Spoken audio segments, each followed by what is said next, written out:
Bonjour, je m'appelle Kayla, je viens de Madagascar, je suis slameuse, poète. J'ai inventé ce qu'on appelle slamothérapie, une thérapie pour soigner les mots par l'intermédiaire du slam. Être artiste à Mada, c'est pas facile, surtout quand on fait de l'art pour éveiller les consciences, parce qu'actuellement, c'est plus les chansons qui font danser.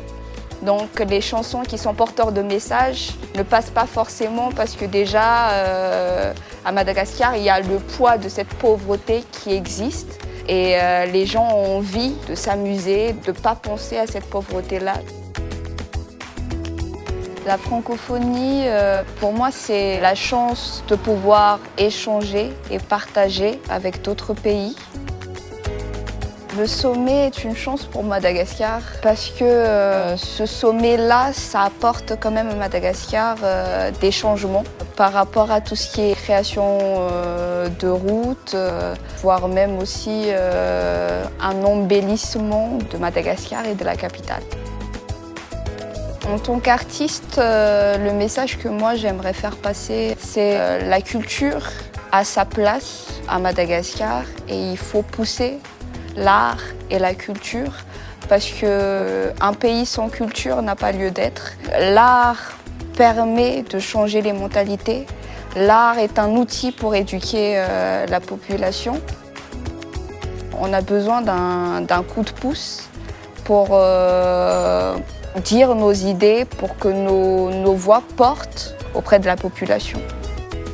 Je travaille aussi actuellement avec des jeunes victimes de viols et de violences, des jeunes incarcérés. Le slam que je vais présenter, c'est un slam qui parle des mamans précoces, qui est né dans une association qui s'occupe des jeunes filles qui sont tombées enceintes assez tôt. À la fois mère et enfant. Alors que je suis moi-même qu'une enfant, je me rends compte à présent, moi qui voulais vivre comme les grands. À la fois mère et enfant, je suis plus une enfant, je suis mère à présent, aujourd'hui j'ai un enfant. Je me suis rendu compte que la vie n'était pas un jeu, je me suis prise moi-même à mon propre jeu, je suis et je veux, mais le monde ne tourne pas autour de moi. Aujourd'hui, il tourne autour de toi car je ne suis plus le nombril du monde, enfin je le crois, mais celui d'un enfant restera toujours celui de sa maman. Mère, la chair de ma chair et mon sang, ma vie, mon enfant, tu sais les choses changent apparemment, mais mon amour pour toi restera toujours le même comme le sang qui coule dans tes veines. Cogné, les cheveux lisses ou frisés, je t'ai aimé, je t'aime et je t'aimerai comme tu es, blanc, noir, rouge, jaune ou bien café au lait. Ce n'est pas une question de couleur, mais une question de valeur, car nul ne peut mesurer ce que pour moi tu peux représenter. Même si dans notre pays, le racisme vit ailleurs aussi, tu seras moins supérieur, tu seras plus inférieur, que tu viennes de moi, d'elle, de lui, de là-bas ou d'ici. Sache que je t'aimerai, peu importe le prix.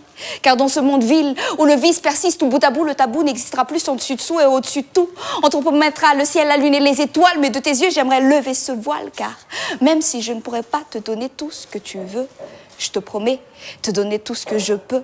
Malgré que je n'ai pas les moyens de te faire voyager, je te promets que tu feras le tour du monde à travers un crayon et un papier. Car la connaissance est le seul héritage que je puisse te donner, en plus du maman, d'un foyer et ta liberté. Car tu es et tu seras libre de choisir ta destinée. À la fois mère et enfant, alors que je ne suis moi-même qu'une enfant, je me rends compte à présent, moi qui voulais vivre comme les grands.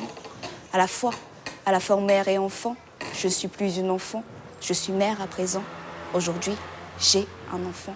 Merci.